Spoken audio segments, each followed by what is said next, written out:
ஞானானந்தமயம் தேவம் நிர்மலஸ்படியாகிருதியும் ஆதாரம் சர்வ வித்யானாம் ஹயக்ரீவம் பாஸ்மகே. நேயர்கள் அனைவருக்கும் அஸ்ட்ரோ கேஎஸ் ஐயங்காரின் பணிவான நமஸ்காரங்கள். நேயர்களுக்கு 2025 புத்தாண்டு நல்வாழ்த்துக்கள். வருட பலன் 2025 1/1/2025 ஆங்கில புத்தாண்டு. இந்த வருஷம் புதன்கிழமை அன்னைக்கு ஒரு பெரிய ஏற்றத்தோடு பிறக்கிறது. பொதுவாகவே பார்த்தீங்கன்னா நம்ம தமிழ் வருடப்பிறப்பு தான் பெரிய விஷயமாக கொண்டாடுவோம். இருந்தாலும் இந்த கேலண்டர் இயர்ன்றது எது கொண்டாடுறது அப்படின்னா, எல்லா விதமான உலக நாடுகள் எல்லாமே இந்த கேலண்டர் இயரை தான் முக்கியமாக உபயோகப்படுத்துறதுனால நம்ம இந்த கேலண்டர் இயரை கொண்டாடுறோம். புதன்கிழமை பிறக்கிறது. உத்திராட நட்சத்திரம் மிகவும் ஏற்றம். அதுவும் புதனும் சூரியனும் 9ஆம் இடம் அப்படின்னு சொல்லக்கூடிய தனுசுல பாக்யஸ்தானத்தில் உட்காந்துருக்கிறது பெரிய விசேஷம். இந்த வருஷம் பிறக்கும் பொழுது என்னென்ன கோல்சாரம் இருக்குது அப்படின்றத பார்க்கலாம். இந்த வருஷத்தில் எந்தெந்த மாற்றங்கள் இருக்குது, அதாவது மெதுவாக செல்லக்கூடிய கிரகங்கள் என்ன மாற்றங்கள் இருக்குது, இந்த வருடத்தில் இந்தியாவினுடைய ஒரு சில முக்கியமான பலன்கள் எப்படி இருக்கும் அப்படின்றதையும் பார்ப்போம். முதல்ல இந்த வருஷத்தினுடைய கோல்சாரம் ஆரம்பிக்கும் பொழுது என்ன அப்படின்னு பார்க்கும்பொழுது, ரிஷப ராசியில் குரு வக்கரகதியில், கடக ராசியில் செவ்வாய் வக்கரகதியில், கன்னி ராசியில் கேது, தனுசு ராசியில் சூரியன் புதன் மற்றும் சந்திரன், கும்ப ராசியில் சனி மற்றும் சுக்கிரன், மீன ராசியில் ராகு. இந்த மாதிரியான காலகட்டத்தில் இந்த வருஷம் பிறக்கிறது. இந்த வருஷத்தில் பார்த்தேனால் அதாவது ராகு கேத்து பெயர்ச்சி இருக்குது. அதாவது 26/4/2025 அப்போது ராகு கேத்து பெயர்ச்சி வாக்கிய பிரகாரம். அதை தவிர குரு பெயர்ச்சி 11/5/2025 அன்றைக்கி குரு பெயர்ச்சி வருது. இது ரெண்டு தான் இந்த வருஷத்தினுடைய மிக முக்கியமான பெயர்ச்சிகள். வாக்கிய பஞ்சாங்கத்தின் பிரகாரம் சனி பெயர்ச்சி அடுத்த வருஷம், அதாவது 2026 மார்ச் மாதம் வருது. ஸோ இந்த வருஷம் சனி பெயர்ச்சி வாக்கிய பஞ்சாங்கம் பிரகாரம் கிடையாது. இந்த வருஷத்தில் பார்த்தேனால் நல்ல ஒரு ஏற்றமான காலம். ஏன்னா இந்தியாவுக்கு மகர ராசின்னு சொல்லக்கூடியது, அதனால் நல்ல ஒரு ஏற்றம். 2ஆம் இடத்துல சனியும் சுக்கிரனும் சேர்ந்திருக்கிறது பெரிய விசேஷம். பண வரவிற்கு பஞ்சம் இருக்காது. இந்தியாவில் பொருளாதாரம் உயரக்கூடிய வாய்ப்புகள் மிகவும் அதிகம். அதை தவிர வெளிநாட்டினுடைய ஃபண்ட்ஸ் எல்லாம் நிறைய வரக்கூடிய வாய்ப்புகள் உண்டு. ஏன்னா 12ஆம் இடத்துல சூரியனும் புதனும் இருக்கிறது ரொம்பவும் ஏற்றம். அதை தவிர ஷேர் மார்க்கெட்லலாம் பெரிய ஏற்றம் கிடைக்கக்கூடிய காலகட்டமாக அமைய போகிறது. இந்த வருஷத்தில் பார்த்தேனால் முயற்சிகள் எல்லாமே வெற்றி பெறக்கூடிய காலகட்டமாகவும் இருக்கும். 2025 ஏப்ரல் மாதத்திற்கு மேலே பார்த்தேனால், அதாவது ராகு கேத்து பெயர்ச்சியின் போது ராகு 2ஆம் இடத்துலையும் வரார், கேத்து 8ஆம் இடத்துக்கு போகிறார். அதனால் அதாவது ராசிக்கு 8ஆம் இடத்துக்கு போகிறார். இதன் மூலியமாக சில பிரச்சனைகள் வரக்கூடும். அதாவது இந்த கண் நோய் சம்பந்தமான பிரச்சனைகள். ஏன்னா சூரியன் வீட்டில் கேத்து இருக்கிறதும் சூரியன் 12ஆம் இடத்துல மறையிறதும் கண் நோய் சம்பந்தமான பிரச்சனைகள் வரக்கூடிய காலகட்டமாக அமைய போகிறது. அதாவது ஏப்ரல் மேக்கு மேலே பார்த்தேனால் ஒரு சின்ன பிரச்சனைகள் வரக்கூடிய வாய்ப்பு இருக்கும். அது தவிர பார்த்தேனால் பண வரவிற்கு பஞ்சம் இருக்காது. இந்த வருஷம் ஆர்பிஐயில் நல்ல ஒரு ஏற்றம் இருக்கும். ஷேர் மார்க்கெட் இண்டிசஸ் ஒரு 80-85,000 90,000 பாயிண்ட்டுக்கு மேலே போகக்கூடிய வாய்ப்புகள் நிச்சயமாக உண்டு. கோல்டு ப்ரைஸஸ் கொஞ்சம் அதிகமாக போகும். அது தவிர சில்வர் ப்ரைஸஸில் கொஞ்சம் ஸ்லம்ப் இருக்கக்கூடிய வாய்ப்புகள் நிச்சயமாக உண்டு. இந்த வருஷம் பார்த்தேனால் இந்த இது நேச்சுரல் டிசாஸ்டர்னு சொல்லக்கூடியது, இயற்கை பேரழிவுகள் அப்படின்னு சொல்லக்கூடியது, வெள்ளத்தினால் தண்ணி மூலமாக நிறைய பேரழிவுகள் வரக்கூடிய வாய்ப்பு நிச்சயமாக உண்டு. ஏன்னா செவ்வாயும் வக்கரகதி பெற்று நீச்சம் பெற்றிருக்கிறதுனால அந்த மாதிரியான காலகட்டமாக அமைய போகிறது. 4ஆம் இடத்துல சுகங்கள் குறையும். தண்ணியின் நிலத்தில் சுகங்கள் குறையக்கூடிய வாய்ப்புகள் உண்டு. நீரினால் கொஞ்சம் ஆபத்துகள் வரக்கூடிய வாய்ப்புகள் மிகவும் அதிகமாக இருக்குது. லேண்ட்ஸ்லைட்ஸ் வரக்கூடிய, அதுவும் வெஸ்டர்ன் காட்ஸு இந்த சைடில், இந்திய சாத்பூரா ஹில்ஸ் இந்த சைடில் மகாராஷ்டிரா சைடில் இருக்கக்கூடிய வாய்ப்புகள் நிச்சயமாக உண்டு. அது தவிர பார்த்தேனால் இந்த சட்டங்கள் கொஞ்சம் கடுமையாகக்கூடிய வாய்ப்புகள் உண்டு. அதுவும் இந்த தொழிலாளர்களுடைய சட்டங்கள் கொஞ்சம் ஸ்ட்ராங்காகக்கூடிய வாய்ப்புகளும், அதன் மூலியமாக சில போராட்டங்களும் வரக்கூடிய வாய்ப்புகள் நிச்சயமாக இருக்கும். இந்த வருஷத்தில் பெண்களுக்கெல்லாம் நல்ல ஒரு ஏற்றம் இருக்கக்கூடிய காலகட்டம். படிக்கக்கூடிய மாணவியர்களெல்லாம் நல்ல ஒரு ஏற்றம் இருக்கக்கூடிய காலகட்டம். தொழிலில் அபிவிருத்தி ஏற்படக்கூடிய வாய்ப்புகள் நிச்சயமாக இருக்கும். இந்த வருஷத்தில் புதிய மாற்றங்கள் வரக்கூடிய வாய்ப்புகள் இந்த வருஷத்தில் அமையிறது. அது தவிர பார்த்தாலேனால் இந்த இன்ஃப்ராஸ்ட்ரக்சர்ஸுக்கு வந்து நிறைய இன்வெஸ்ட்மெண்ட் போகக்கூடிய வாய்ப்புகளும் அதன் மூலியமாக பெரிய ஏற்றங்களும் கிடைக்கக்கூடிய வாய்ப்புகள் உண்டு. இந்த தொடர் ஊர்தி பேருந்து, அதாவது ட்ரெயின் ஆக்சிடென்ட்ஸ் 1-2 வரக்கூடிய ஒரு ஸ்பெசிஃபிக்காக வரக்கூடிய வாய்ப்புகள் நிச்சயமாக இருக்கும். அது ரொம்ப ஐடென்டிஃபைடாக தெரியக்கூடிய வாய்ப்புகள் நிச்சயமாக உண்டு. அதுவும் ராகு கேது மாறினதுக்கு பிறகு ஒரு சின்ன பிரச்சனைகள் வரக்கூடிய வாய்ப்பு உண்டு. இதை தவிர பார்த்தாலே ஆனால் இந்த ராஜாக்கள்னு சொல்லக்கூடிய அந்த காலத்தில், இந்த காலத்தில் வந்து முதலமைச்சர்கள், பிரதமர் இந்த மாதிரியான பொசிஷனில் ஹையர் பொசிஷனில் இருக்கிறவங்களுக்கு சில பிரச்சனைகள் வரக்கூடிய, உடல்நல குறைவு வரக்கூடிய வாய்ப்புகள் இந்த வருஷம் நிச்சயமாக இருக்கும். மொத்தத்தில் பார்த்தாலேயானால் இந்த ஸ்போர்ட்ஸ்மேன், விளையாடக்கூடியவர்கள், இவர்களுக்கெல்லாம் விளையாட்டு இந்த மாதிரியான விஷயங்கள் இருக்கிறவங்களில் வந்து இந்தியாவினுடைய பெருமை அதிகமாக தெரியக்கூடிய வாய்ப்புகள் நிச்சயமாக இருக்கும். இந்த வருஷம் பார்த்தாலேனால் இந்த ராகு கேது பயிற்சியும் குரு பயிற்சி, இந்த 2 பயிற்சிகள் மிகவும் முக்கியமாக இருக்குது. இந்த வருஷத்தில் வந்து இந்த ராகு கேது பயிற்சி, குரு பயிற்சி இந்த மேஷம் முதல் மீனம் வரை உண்டான ராசிக்காரர்களுக்கு என்ன பலன்களை கொடுக்கும் அப்படின்றத ஒன்று பார்க்கலாம். அதுக்கு முன்னாடி என்னுடைய மொபைல் நம்பர் கீழே ஸ்க்ராலிங்கில் வரும். உங்களுக்கு அஸ்ட்ராலாஜிக்கல் கன்சல்ட் தேவைப்படுமேயானால் நீங்கள் வந்து என்னை காண்டாக்ட் பண்ணுங்க. உங்களுடைய date, time, place of birth, அது தவிர உங்களுடைய பெயர், உங்களுடைய தாய் தகப்பனார் பெயரை நீங்கள் அனுப்புங்க. என்னுடைய கட்டணம் என்னென்னு சொல்கிறேன். கட்டணத்தை செலுத்திட்டு அதுக்கு உண்டான யூடிஆர் நம்பர் ஷேர் பண்ணாலும் உங்களுடைய ஜாதகத்தை போட்டு சந்தி இருக்கா அப்படின்றத பார்த்து, அதாவது உங்களுடைய ராசி சந்தி, நட்சத்திர சந்தி, பாத சந்தி, அதை தவிர வந்து லக்ன சந்தி இருக்கா அப்படின்றத பார்த்துட்டு உங்களுக்கு உண்டான என்ன நட்சத்திரம்ன்றதை முதல்ல சொல்லி அதற்கு உண்டான தசாபுக்தி அந்தரம் சூக்ஷ்மம் என்ன நடக்கிறதுன்றதை பார்த்துட்டு இன்றைய கோச்சாரத்தில் எப்படி இருக்குன்றதையும் சொல்லிட்டு அந்த என்ன எளிய பரிகாரம் உங்களுடைய பிரச்சனைக்கு அப்படின்றதையும் சொல்கிறேன்.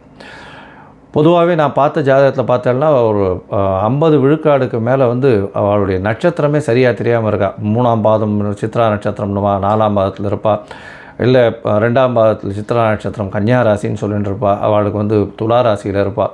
இந்த உடைந்த நட்சத்திரங்கள் இருக்கக்கூடிய ராசிகள் எல்லாமே வந்து அவள் வந்து முதல் ராசியா அடுத்த ராசியா அப்படின்றதே தெரியாமல் கொஞ்சம் கஷ்டத்தில் இருக்கா.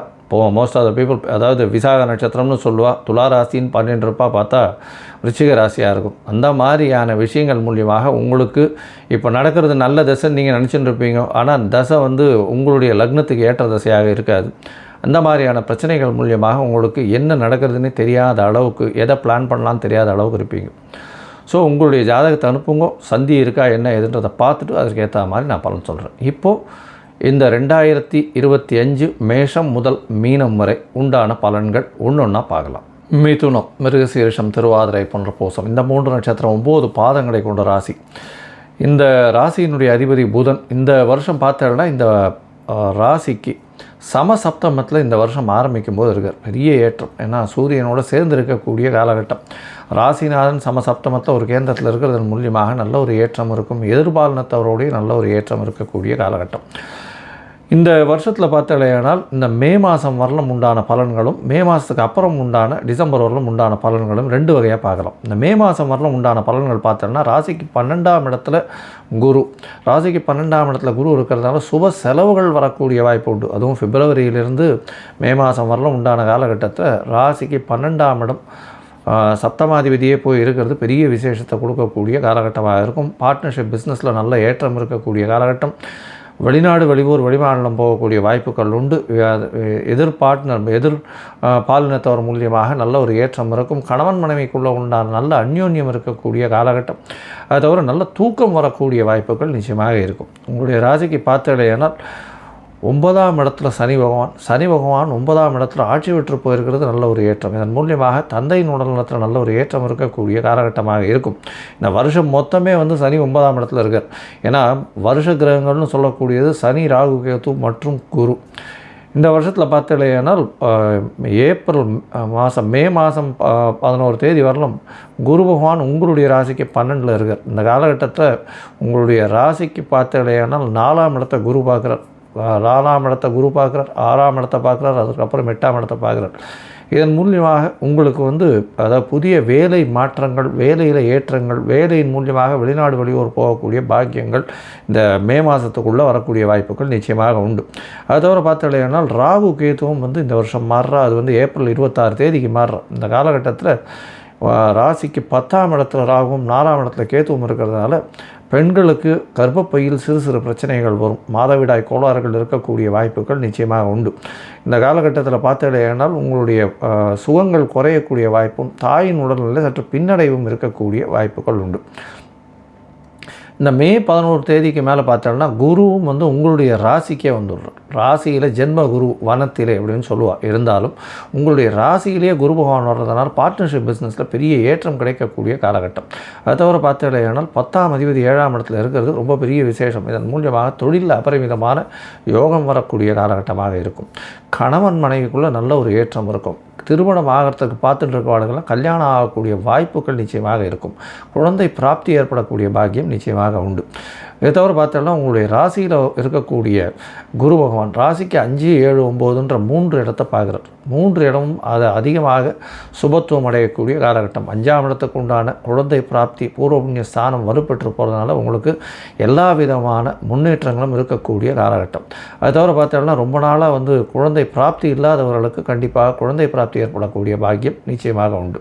உங்களுடைய ராசிக்கு சப்தமத்தை பார்க்குறார். அதனால் திருமண பாக்கியம் கண்டிப்பாக கைகூடக்கூடிய வாய்ப்புகள் உண்டு. ராசிக்கு 9ஆம் இடத்துல குருவின் பார்வையில் ராகுவும் சனியும் இருக்கிறது நல்லது. கோதண்ட ராகுவாக மாறுவார். நல்ல ஒரு ஏற்றத்தை கொடுக்கக்கூடிய காலகட்டமாக இருக்கும். தந்தையின் மூலியமாக திடீர் பணம் வரக்கூடிய வாய்ப்புகள் நிச்சயமாக இருக்கும். இந்த வருஷம் பார்த்தலையானா உங்களுடைய ராசிக்கு 10ஆம் இடத்துல அதாவது 9ஆம் இடத்துலையே வந்து ராகு வந்துடுறார். 10ஆம் இடத்துல இருந்தவர் 9ஆம் இடத்துல வரார்.